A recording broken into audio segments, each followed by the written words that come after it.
Berlin, 1945. Das war ein Befehl! Der Angriff Steiners war ein Befehl! A dictator's reign is crumbling, surrounded by enemies and betrayed by his closest allies. The end is near. In the chaos of a burning city, he refuses to surrender. Tensions rise as his most loyal followers face impossible choices. Feiglinge! Verräter! Versager! Abandon him or die with him. Der gut daran getan! Wenn sich das mit Berlin verlassen, irren sie sich gewaltig. Er jagt ich mir eine Kugel durch den Kopf. The streets of Berlin erupt with violence. Die Geschichte schaut auf euch.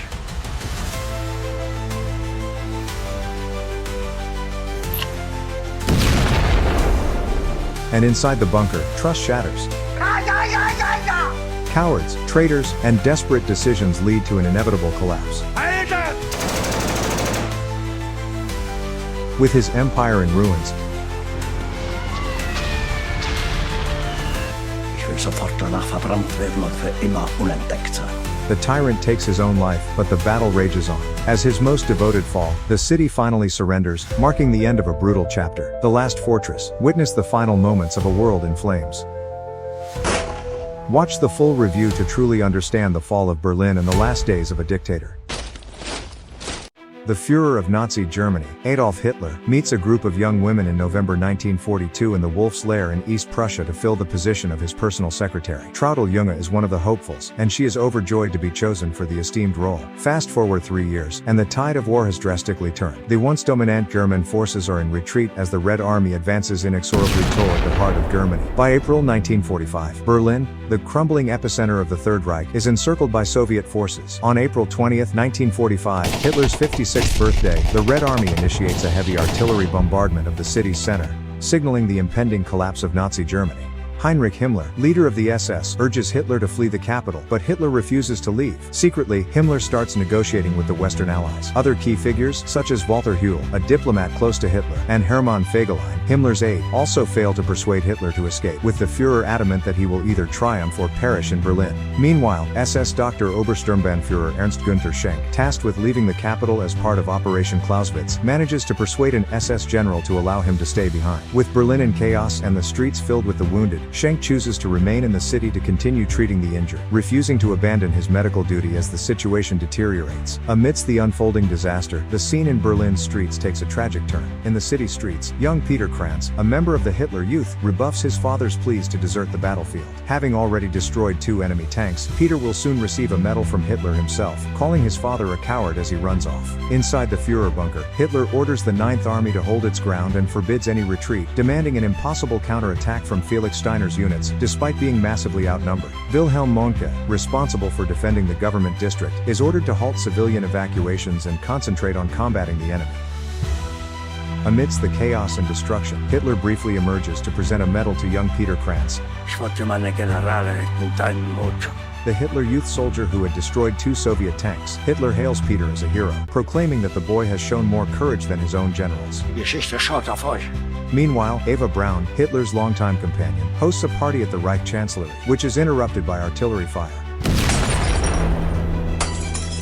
Hitler is furious to learn that Steiner's forces couldn't mount the attack, and he erupts in anger, blaming his generals for betraying him. He finally admits that the war is lost, but declares that he will not abandon Berlin. Das war ein Befehl! In the heart of the bunker, Hitler's rage boils over. Trembling with fury, his face contorted with anger. Steiner's attack failed! They've betrayed me! He screams, his voice shaking the room. The generals stand frozen, eyes downcast, as his wrath intensifies. Cowards! Traitors! You've all failed me! Hitler shouts, his voice echoing through the tense air. The weight of his words sinking in as they witness the dictator's fury, powerless as his world crumbles around him.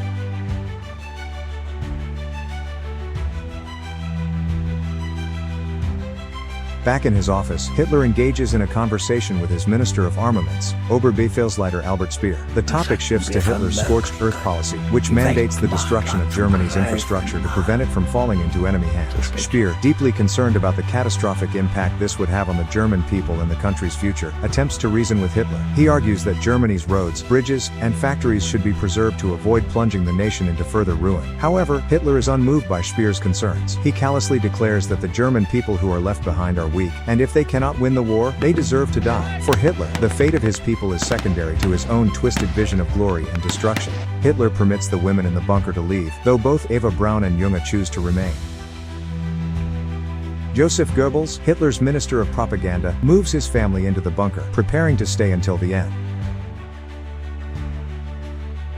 Hitler distributes cyanide pills to those who want them. Reichsmarschall Hermann Göring, commander of the Luftwaffe, sends Hitler a message asking to assume leadership of the state, which infuriates Hitler. Göring is dismissed from all his posts and ordered to be arrested. Meanwhile, Speer visits Hitler one last time, confessing that he had disobeyed orders to destroy Germany's infrastructure. Surprisingly, Hitler does not punish him, and Speer leaves Berlin. On the battlefield, General der Artillerie Helmuth Weidling faces accusations of ordering an unauthorized retreat, a charge that, under Nazi military law, is the death penalty. In a bold move to defend his honor and clear his name, Weidling makes his way to the Führer bunker, where he confronts the allegations directly. His courage and resolve impress Adolf Hitler, who, rather than punishing him, promotes Weidling to oversee all of Berlin's defenses. With the capital under siege and crumbling from the relentless Soviet assault, Weidling is now tasked with the near impossible job of organizing the city's last line of defense.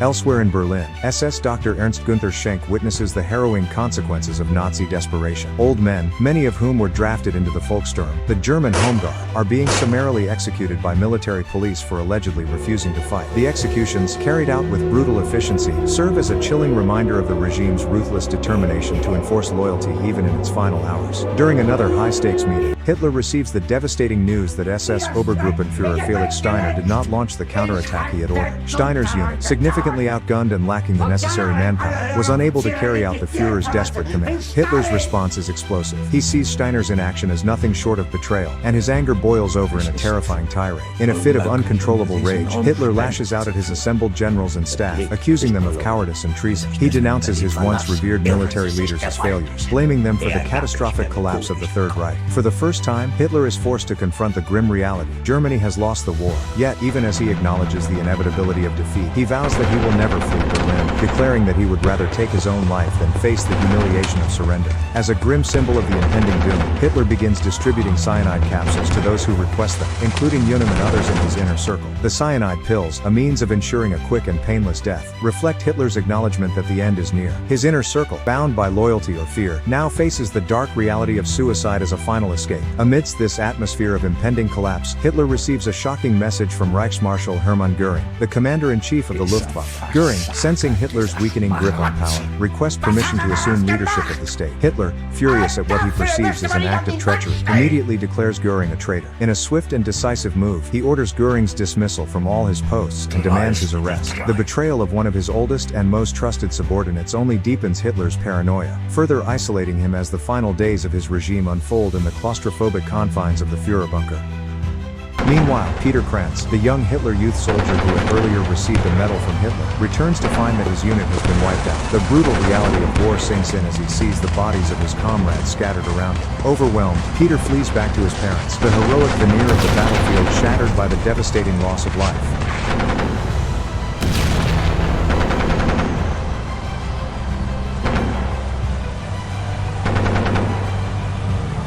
In the Führer bunker, Hitler continues to indulge in increasingly fantastical delusions about how Germany might still turn the tide of war. Despite the rapidly deteriorating situation, he clings to the hope of some miraculous military breakthrough, refusing to acknowledge the inevitability of defeat. His isolation from reality becomes more pronounced with each passing day. During a somber dinner, Hitler receives news that Reichsführer SS Heinrich Himmler, one of his most loyal and powerful allies, has secretly entered into negotiations with the Western Allies. The betrayal cuts deep. Enraged by the disloyalty of one of his closest confidants, Hitler immediately orders Himmler's execution, declaring that treachery will not go unpunished, even in these final hours. The news of Himmler's betrayal is compounded by the discovery that Gruppenführer Hermann Fegelein, his brother-in-law and Himmler's adjutant, has also deserted his post. Despite Eva Braun's desperate pleas for mercy, Hitler orders Fegelein's execution, determined to rid his inner circle of any hint of disloyalty.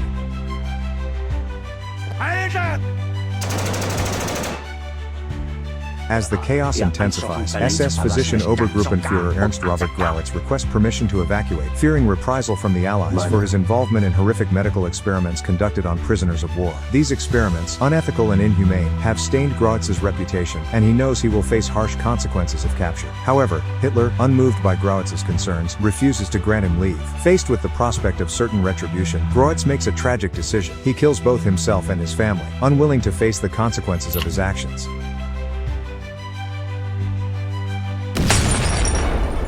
Outside, the Soviet forces continue their relentless advance on Berlin, inching ever closer to the heart of the city. Supplies dwindle, and morale among the German defenders hits rock bottom. As defeat looms, Hitler clings to the desperate hope that Lieutenant General Walter Wenck's 12th Army will somehow come to Berlin's aid. Yet the truth is inescapable. Berlin is on the brink of collapse, and Wenck's forces are incapable of reaching the city to provide any relief. Shortly after midnight, in a somber and surreal scene, Hitler dictates his last will and testament to his faithful secretary, Traudl Junge. In this final document, he attempts to justify his actions, blaming the war's outcome on his generals.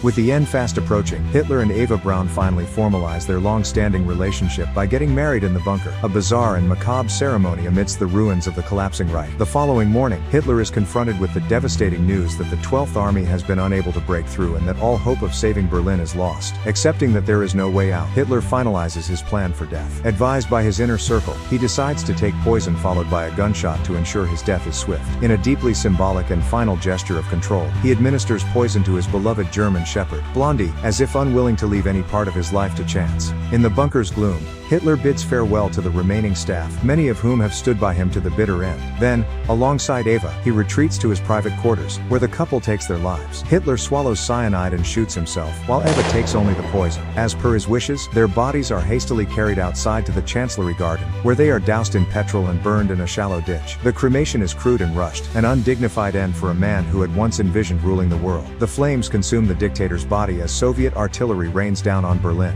marking the final, grim chapter of the Nazi regime.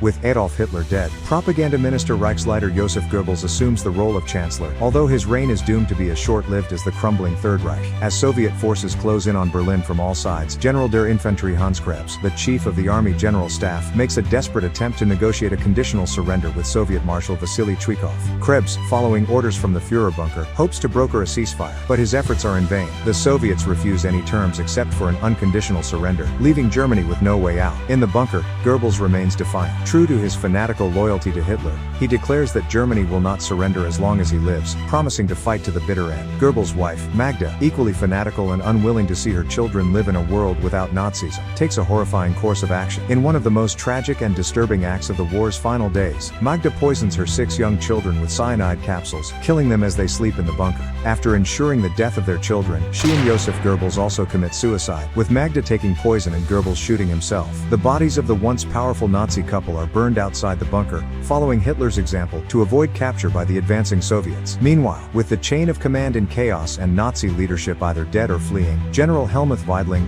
announces the unconditional surrender of all German forces in the city. With Berlin in ruins and the Nazi regime obliterated, Weidling's surrender marks the formal end of the Battle of Berlin, bringing the bloody and destructive conflict to a close. In the aftermath of Germany's collapse, many high-ranking government and military officials, including General Krebs, choose to end their lives rather than face the consequences of their defeat. The wave of suicide sweeps through the remnants of the Third Reich, as those who once wielded immense power prefer death over the humiliation of capture and the inevitable trials to come. For Peter Krantz, the Hitler youth soldier, the war ends in personal tragedy. Upon returning to his home, he discovers that his parents, who had urged him to abandon the fight and leave Berlin, have been executed, likely by the SS or other Nazi forces for their perceived lack of loyalty. The boy, once eager to prove himself a hero on the battlefield, is now left orphaned and devastated by the horrors of war. In the midst of the chaos, Hitler's secretary Traudl Junge finally makes her escape from the Führer bunker. Determined to flee the collapsing city, she sneaks through the war-torn streets, hoping to evade Soviet patrols. Peter, now alone and broken by the loss of his family, joins Junge in her attempt to escape. Together, they weave through a group of Soviet soldiers, managing to avoid detection in the chaos. Eventually, they find a bicycle, and with Berlin burning behind them, they ride out of the city, leaving the devastation of the Nazi regime behind. On May 8, 1945, the war in Europe officially ends with the unconditional surrender of Nazi Nazi Germany. It marks the conclusion of a conflict that cost over 50 million lives worldwide, a toll that included soldiers and civilians alike caught in the deadliest war in human history. Among the unspeakable atrocities committed by the Nazi regime was killing of 6 million people systematically, murdered in concentration and extermination camps. The scale of human suffering caused by the war left deep scars across Europe and the world, shaping the post-war era and ensuring that the memory of those lost would never be forgotten.